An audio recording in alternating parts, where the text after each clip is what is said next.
right? Right. Got to check Well, it's a little different. You're obnoxious. They're annoying. You were stomping. So I did not hear anything. I thought you guys did a great job last night, room 4. Nice. Good morning, guys. Last night, a good time. God notices you. God doesn't just notice you when you mess up. Fact is, when we mess up, typically the reason God will even notice us is because He cares to invest in our lives even more. God notices the beauty within you. The Joshua Bell violinist playing in the subway with a $3.5 million violin. That's who God sees in you. That's because the reality is we are all created in His very image, and when He sees us, He sees His very divine spark, divine vitality and goodness, and that's who you truly are. And so for us to truly be ourselves, you guys, it's to live in His image. And that's what God sees. And God is not limited. Remember this? God is unlimited. And today we're going to talk about God is unrelenting. God is relentless. I call this unrelentingly relentless. Is that a word? Unrelentingly? Yeah, maybe. It is now. It is now. Write down. It's in pen right here. God is unrelenting in who He is and in His love. Even though sometimes we feel perhaps that we are limited or we don't deserve who He is. When I was y'all's age, it's safe to say that I wasn't firing on all cylinders all the time. You don't feel that way? Does that make sense? I was kind of, I had room 4 tendencies every now and again, and no one? Just hang out. Love you guys. Room 4, yeah. To be real honest with you, I was just kind of dumb. Like, I just did a lot of dumb things.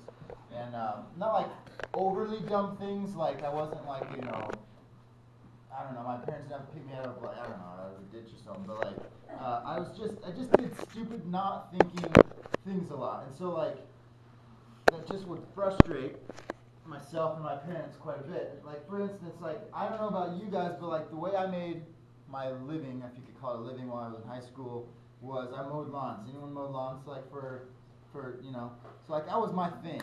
Like I used my dad's 1981 Toyota pickup. It was a beauty. The thing was a beast. Who was born in 1981 in here? Raise your hand if you were born in 1981. Yeah. I was a year old. I was a year old too. That's awesome. That made me feel really good.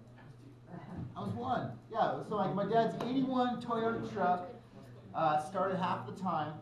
I would load that thing up with my lawnmower, with my big old, barrels for the glass. Oh, hey, look. You're filming here. I'd load it up with the grass clippings and the big barrels and the nice trimmer, and had the whole 9. Had like little wood ramps for the lawnmower to go up and back. So I wasn't kidding around. I had like 30 lawns, by myself, which I thought was pretty good. That's not bad. Just for like a summer job, doing it on my own. So I do like 5 or 6 a day, and listen to my headphones, get a good tan, because it was awesome, it was just what I did. And so my dad like really was, I don't know if he was impressed, but he was proud of how I was working hard. And so he bought a brand new, really super nice lawnmower, like really nice lawnmower, and I was stoked about it because the one we had was kind of a beater. And so we got this brand new lawnmower, it was awesome, and so I was taking it out and I was using it, and like the first week we had this thing, like, how many of you like mowed lawns enough to like I mow lawns, I know how to mow lawns, I do it a lot. Mowing lawns are too much. But it's like, so when you're mowing lawns and you run over like a rock or something, and it's just like the noise, and you're kind of like, oh, and then you go like this, you kind of like look around, see if anyone saw, if it flung the rock up, hit a window or something, or you hit like a big twig that you just kind of thought, oh, this will probably be all right? It's like there's those kind of things you run over, but then there was this thing that I ran over this day.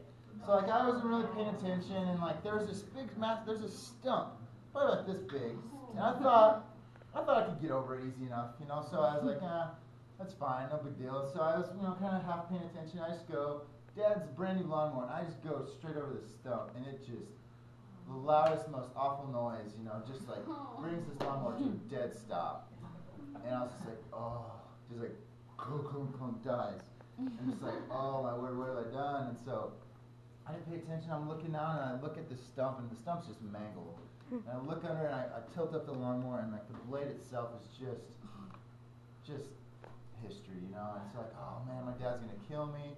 Like he just bought this brand new lawnmower. It's terrible. And so what do? I did the smart thing, as I just told him immediately what happened, right?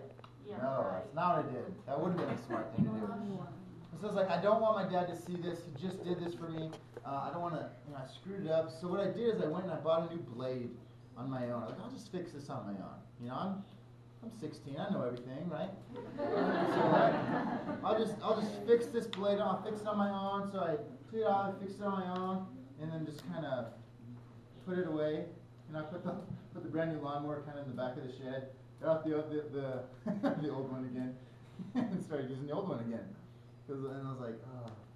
So I used it for a few days. My dad saw me doing this. He's like, why are you using the old lawnmower? I'm like, no, I don't know. Just, So he goes and he looks at it. He tries to start it. And it won't even start. And he looks under it. And it's like a brand new blade. But he's like, Luke, what happened here?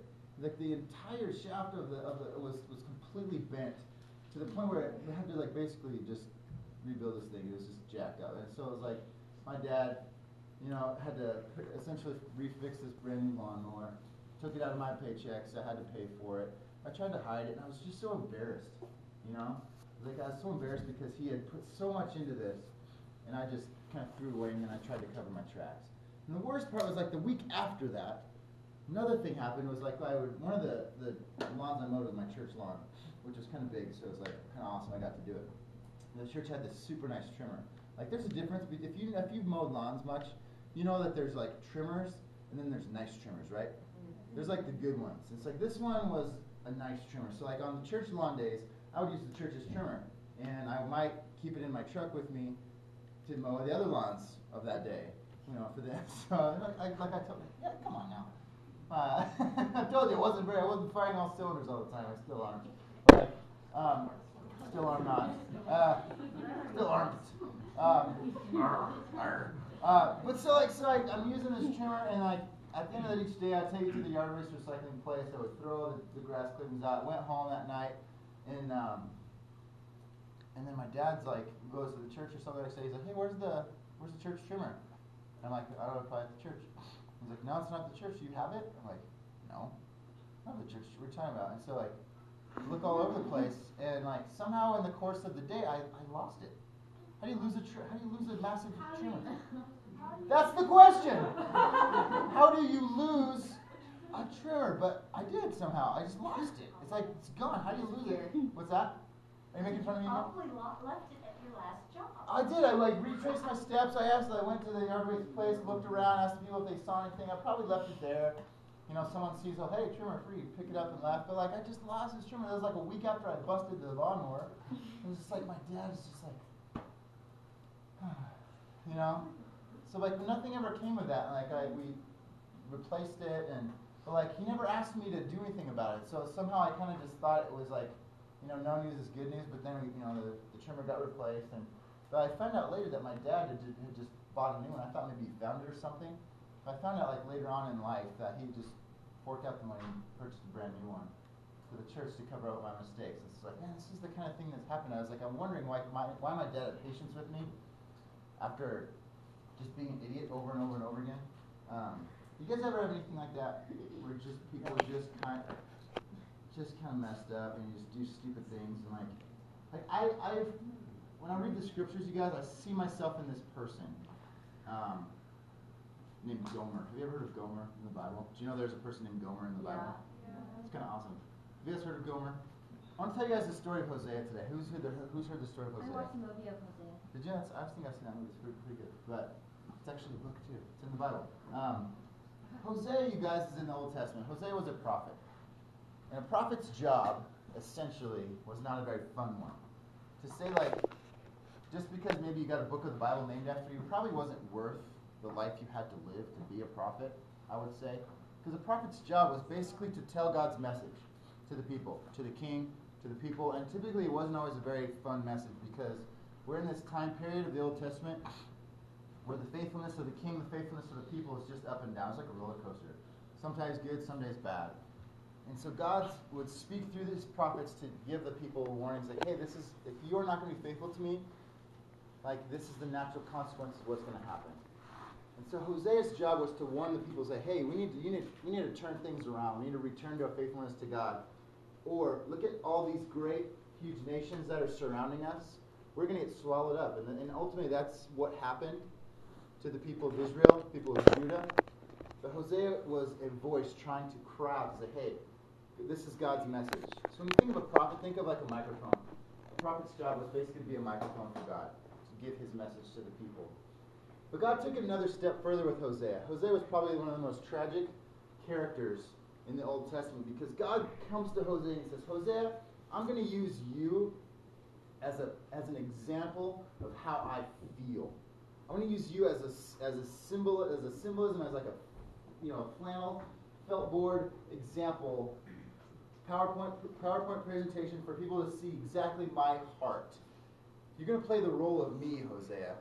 And what I want you to do is I want you to go out and I want you to get married to someone who's going to be unfaithful to you. That sound awesome? Yeah, that sounds like a great idea, God. Yeah, I'm going to do that.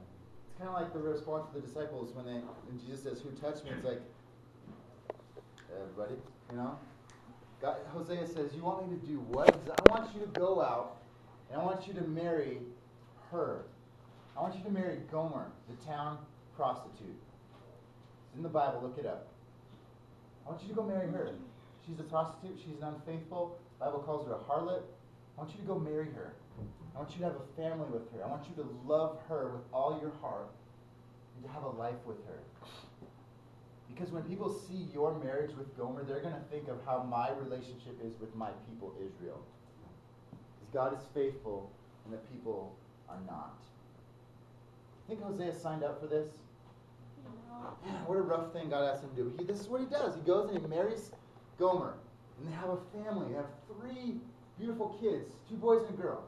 And he names them, God asks them to name them these names that are symbolic names. So when people would see these little kids, like when you see like the 3, hopefully our 3 kids are still over there somewhere on the sleds. But like, what's that? They were last I checked. Oh, good. That's good.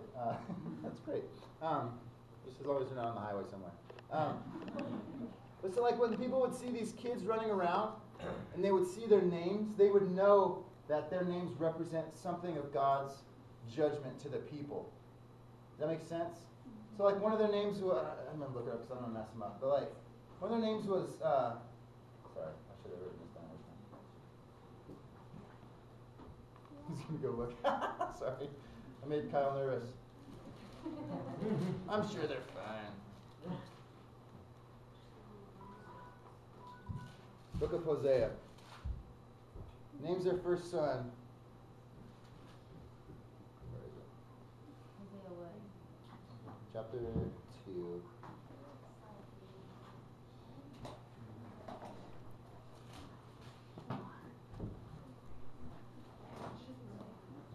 Okay, so he had a son. They named him Lo Ruhamah, which means I will no longer have compassion on my people.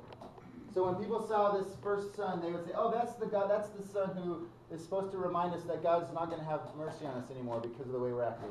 Hey, buddy, how's it going? Have a nice day, right? So the next they have a daughter, and they name their daughter. No, the first was Jezreel. The second one was Lo Ruhamah, and the third one was I don't know his another name, but it means like you're no longer my people. Okay. So it's these 3 symbolic names to say like God's message is being spread through this family. When people saw Hosea, they saw God's message. And so Hosea embraced this, and he loved Gomer as his own wife. And he loved her so much, and he invested himself in her. But ultimately, what do you think would happen with a wife who comes from a life of prostitution? Is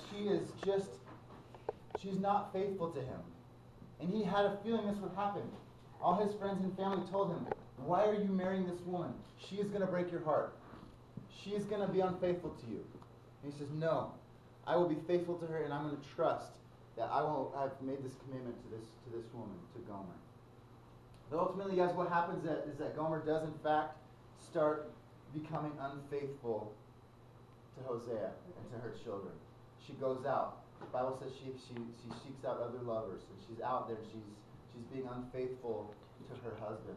And it gets so bad, you guys, with Gomer and Hosea, that it gets to the point where she just up and leaves. And she just leaves her family, and she says, I don't want to be faithful to Hosea anymore, and she's gone. And so this is what we're left with, is we're left with this man, Hosea, this prophet Hosea, who's supposed to represent God's feelings towards you and I. That his heart is utterly broken at the fact that we as his people are constantly unfaithful to him. Not just you and I, it's been God's people from the beginning of time. It's just been this story of unfaithfulness. But the story doesn't end there, you guys, because you see Gomer goes off into this other life. Things get so bad for her. Things get so bad for her that she gets sold into slavery. She becomes a slave just to repay her debts. And so she's got nothing left. And so she gets to this point. Can you picture like a slave auction in your mind? Like where she's like on the block here. She's standing up here. And there's like an auctioneer over there like trying to get bids for Gomer's life because it's gotten so bad. And I picture Gomer standing here in her mind thinking, what have I done? How did life get here? I had it all. I had a faithful husband who loved me despite my unfaithfulness. He loved me constantly. So she's sitting there. Her life absolutely at the mercy of the auction, of whatever would happen. And so she sees people bidding on her. And so she overhears the auctioneer say, okay, sold, yeah. Sold for whatever amount. It was, whoever bought her had just spent like this exorbitant amount of money. So she was really confused. And so she sees the crowd. I picture the crowd kind of parting as the person who bought her comes forward, and she's just waiting to see who her life is in the hands of now. What her life is going to look like. The shame, the fear that has filled her because of who she's been. And as she looks and she sees the crowd parting, someone coming forward, who do you think she sees of all people? She sees her own husband, Hosea, has paid an unbelievable amount of money. He has emptied his bank account to buy back his own wife. I don't think we can make enough of an important point of that. God purchases back God does too, but like Hosea purchases back his own wife out of slavery. He says, I will still love you. My love for you, Gomer, is relentless. It is unrelenting. I will stop at nothing to show you that I love you and that I am going to pursue you and that I see the value in you. And I see a Joshua Bell violinist in you where maybe only you see is this unworthy woman.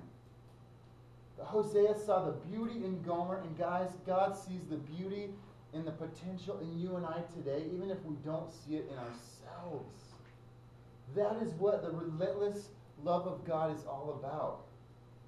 Because really what we see in Hosea, you guys, is a foretaste to what God his very self will do in the person of Jesus Christ. He comes to show us who he is, and he pursues us, and he pursues us, and he pursues us, and we said no, no, no, and we nail him to a cross, and we say, we don't want this God. We don't want you as this. We cannot accept your message as you are giving it, and so we put Jesus on the cross, right? But the power, the relentless, this unrelentingly relentless love of God is not even bound by the power of death. He says, I will stop at nothing to keep pursuing you. You can put me on a cross, and I'm not going to stop. That's the love of Christ, you guys.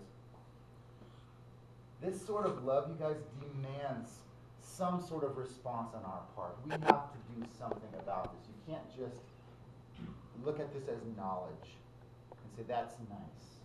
Gomer is faced with this opportunity.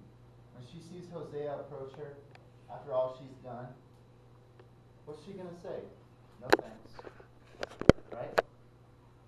When I was had first got married, we'd been married probably a year or two, I don't know. We had our first baby, and we had just really, life was good, but we had just fallen on really hard times, financially. We just had nothing, and it was really tough, and we had some unexpected expenses, and so we just, I don't know, it was really hard at the time. I just remember this being a very dark season of our life, and so my wife worked at a school, and I was, I was a youth pastor And we just, I don't remember all the circumstance, but it was just an incredibly difficult time with things that, I don't know, it was just hard.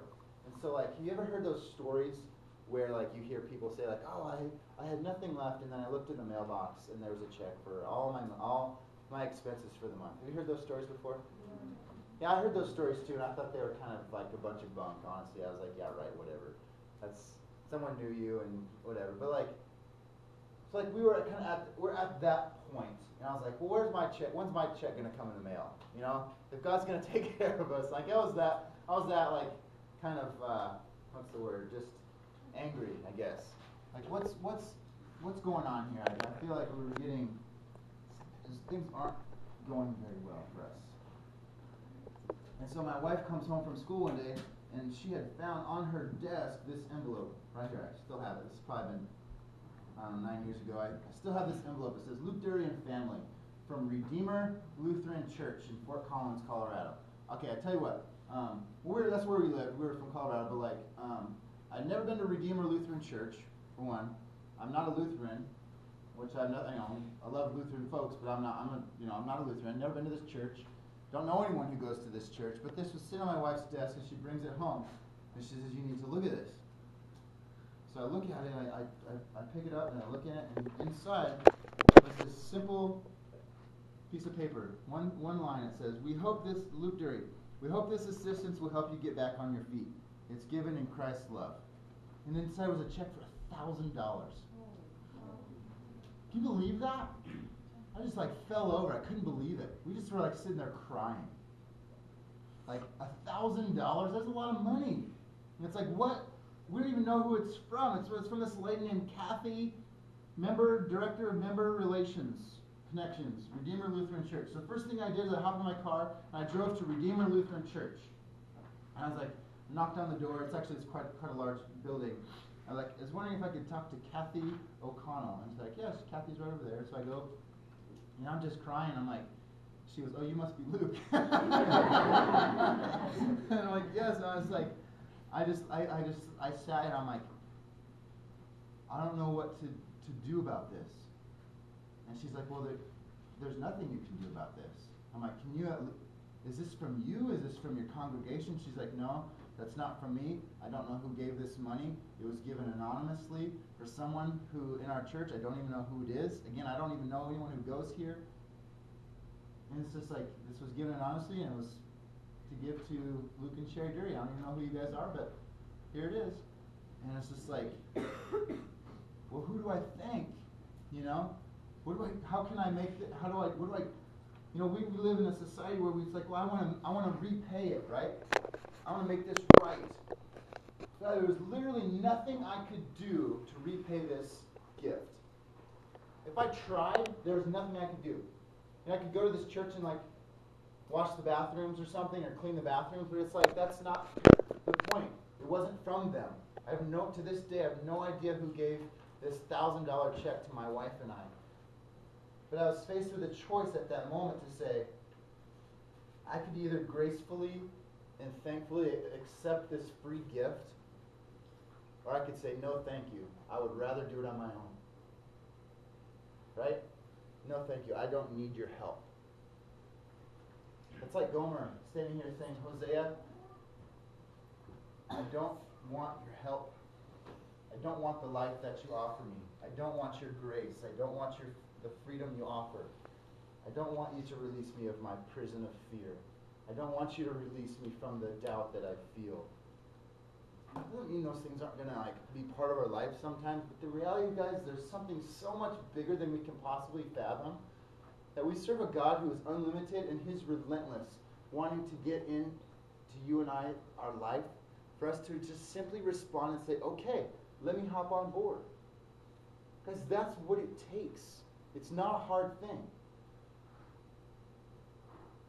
To live a life for the Lord, it's simply saying, yes, I will accept your free gift, realize full well that I cannot repay this debt, and I just want to offer my life as a sacrifice and say, whatever you want, I'm in.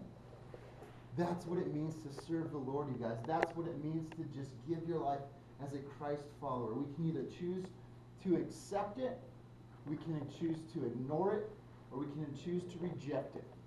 Okay? And that's up to you.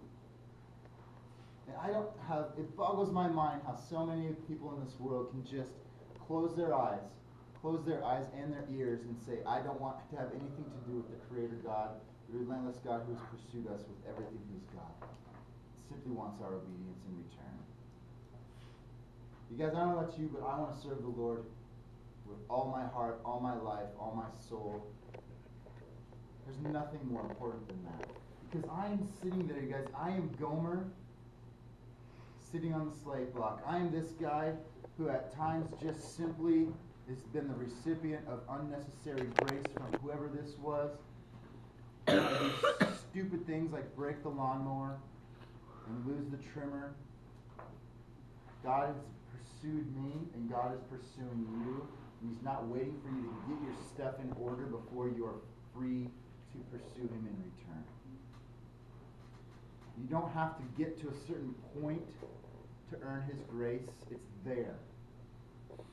He wants you to accept it and respond. Are you going to choose to reject the freeing love of God? Are you going to choose to embrace the freeing love of God? Are you going to choose to continue to grow in this journey, in the freedom that He offers? There's another story in the New Testament where these people bring this woman who had been caught in adultery, just like Gomer. And they bring her to Jesus, and they drag her and they throw her on the ground. The thing I always wondered about this story is, why didn't they bring the man that they caught in adultery with her? You know? It's kind of hypocritical, but... so they drag her on, they throw her on the ground, and they say, Jesus, this woman was caught in adultery, in the very act of adultery. The law of Moses says that we are to stone this lady. She deserves death for her actions. And Jesus looks at them and He says, okay, whoever in this room is without sin, you be the first one to throw the stone at her. And in that moment, every single one of them is just like, totally de-escalates the situation, and they all drop their stones and walk away. Same dynamic. And Jesus looks at her and He says, where are your accusers? Where have they gone? Does no one condemn you? And she says, no one. No one is condemning me. He says, so now I want you to go and leave your life of sin behind. Go and sin no more is basically what He says. This free gift doesn't, it's free, it's there. All He asks is that we respond in a new life, in a transformed life, because this kind of grace doesn't leave us as we are, it transforms us. Yes, I hope that we can at least wrestle with this today, you guys. We can wrestle with this throughout the day. And tonight we're going to kind of revisit what it means to walk in faith with Christ, to have a life that we live with this faith and this trust in God. But for now, I want you just to wrestle with this. What is your response to the free gift of grace of God? What are you going to do with it? What have you done with it? What are you going to continue to do with it? What are you not going to do with it? That's up to you guys. Let's pray. And then, I don't know, you guys can come up and take it from there. Lord, we come before you this morning that I just want to confess to you that, Lord, I am, of everyone in this room, like I'm the chief of sinners. I'm screwed up. I don't have it all together. God, somehow you are continually offering me your grace and your forgiveness and your love, and you're continually transforming my life into your image. And for that, Lord, I give you my praise, I give you my gratitude, and my life. And I ask, Lord, today that you would speak to each and every one of our hearts, that we can be transformed into your people and renewed in your image for what you've created us to be. Thank you that you don't just leave me as I am, that you transform my life into who you want me to be.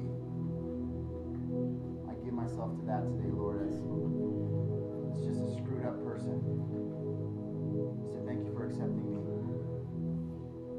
We love you. Thank you for these students here. Thank you for these leaders who are here, Lord. Just pray that you be in this space, you be in this time. This weekend would be a sacred time where you just have a free reign in our hearts and our perspectives and our lives and our minds. We just give ourselves to you today. We love you.